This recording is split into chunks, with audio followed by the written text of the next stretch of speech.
Hello everyone, my name is Caridad and I'm an RBT in the state of Florida. In today's video, I'm going to be showing you what's in my RBT bag. If you're interested in that, stay tuned.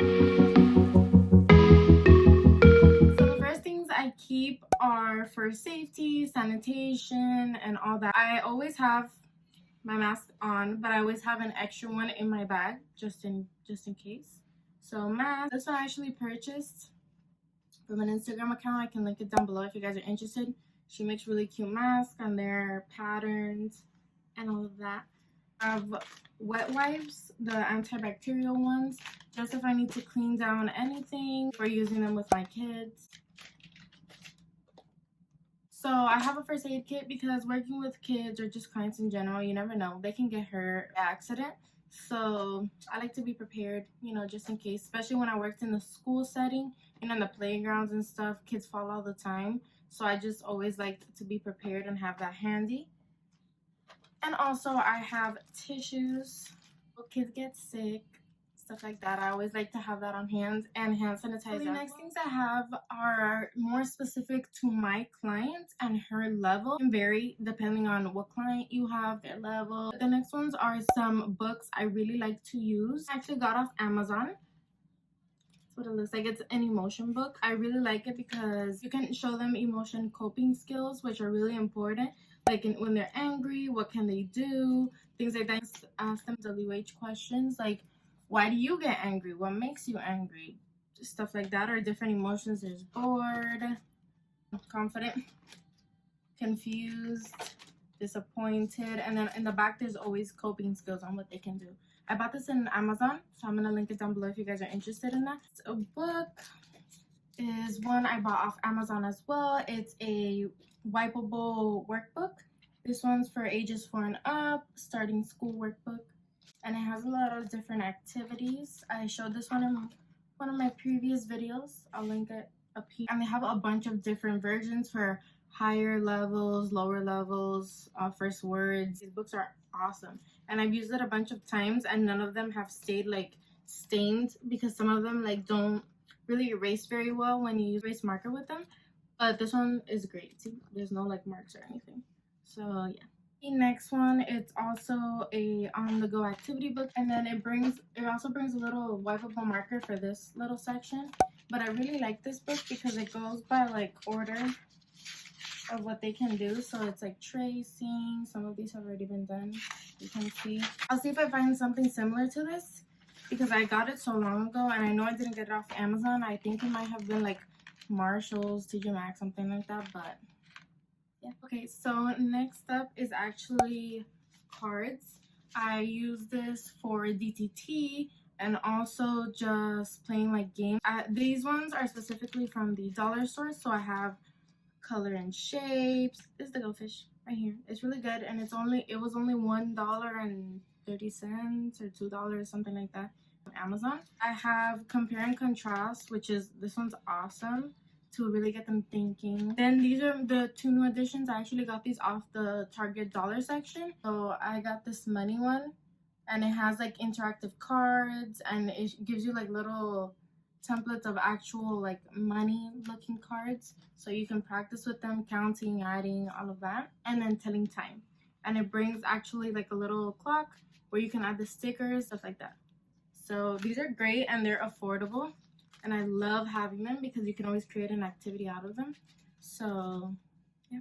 Next up are actually games. I have most of them in my car, in my trunk, but these are 2 that I do like to use. Okay, so the first one is this one that I actually got new that I'm going to be using with my client next week, but it's a puzzle connector. These are really great because it works on fine motor skills. You can practice your ABCs, WH questions, a bunch of different things. And this one was only $3. Yeah, $3 right there in Target. And then this is another one that I got from the dollar store. Actually a monkey game. Really good because it causes a little bit of frustration, which is great because you can really see them adaptive behavior show and show them coping skills. But I'll insert a clip on how this works so you guys can see and how it moves and stuff. But this was a Dollar Tree purchase, and it's one of my clients' favorite games. Next up are actually these little erasers. One fell out, but these little erasers. The ones already open. They have little different animals. But I also like to use them for bingo. And you can use the little erasers as like the little tokens. And if they win, they get to keep one. These were 12 piece for $1 in the dollar store. A little way to play bingo, and also some reinforcers while you're at it. I really like arts and crafts type of stuff to have in my sessions, just because I think you can make a lot out of them, and they're really fun and interactive, and you can include your client in like what you guys want to make or the activity or whatever it is.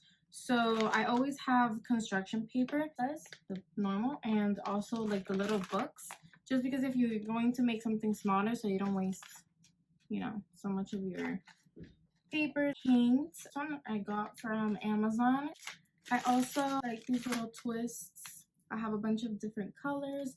This is great. Sometimes if you want to do lacing, but like in a new activity, I'll have them, let's say, create a ladybug, and in the legs, they would have to lace the legs and twist them and things like that. So it's a great activity. Pom-poms, making different things, tracing letters with the little pom-poms and things like that.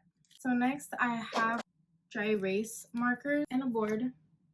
These also can be used in the wipeable books, but this is just great for a quick token economy. If they need to write something and they don't know how to write it by themselves, you can show them a visual and they can copy that. Next up are stickers. So this is just one of these sticker sheets I have. One of my clients loves Frozen, and these are great little rewards. Really likes the puffy ones. These are great little reinforcers. This one was also $1, but they have a bunch of different characters for whatever your client likes. And the last thing I have in my RBT bag, Laminated Activities, because you can really switch them up. You can always add new ones. So a lot of activities that you have to get up, move around, things like that, not just staying like at a desk or just one place. I think it's good to do your sessions around like the area you're in. So if it's the house or whatever, just it helps with generalization and just to change things up. For example, I really like these ABC cards, but they're exercise cards. So every letter has an exercise. So J for jumping jacks, W for a wall sit. Like there's just a bunch of different ones, and it's a great way to get your client moving, and you can create different activities out of this. I've used it multiple different ways, and it's always fun. Another example of great activities are scavenger hunts. So I have these ones I printed here, and I like doing scavenger hunts for taking turns, getting the client to, you know, look around the house or outside. It's a really fun activity, and the clients love looking for them, and they love hiding things from you. You can always make it fun. And this one, for example, they have to find the little bugs, the capital letter, and then this is the lowercase letter, and they have to match them. So this one brings like 3 jars. Sometimes I take out all 3, sometimes 1, it depends. And I color coded them, and then I have the corresponding color for each in the back, just so I don't lose them. But again, all of these principles I have linked in my Pinterest of where I got them. If you guys want to follow that and get a lot of these resources I'm actually mentioning, most of them are from Pinterest.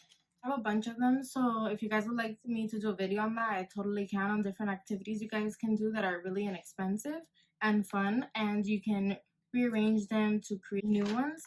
Limited activities don't have to be only for discrete child training and all of that. You can use it for other activities. So really look into an affordable art alternative than buying a bunch of stuff from Amazon, because it can get expensive if you do it all at once, especially if you're starting as an RBT.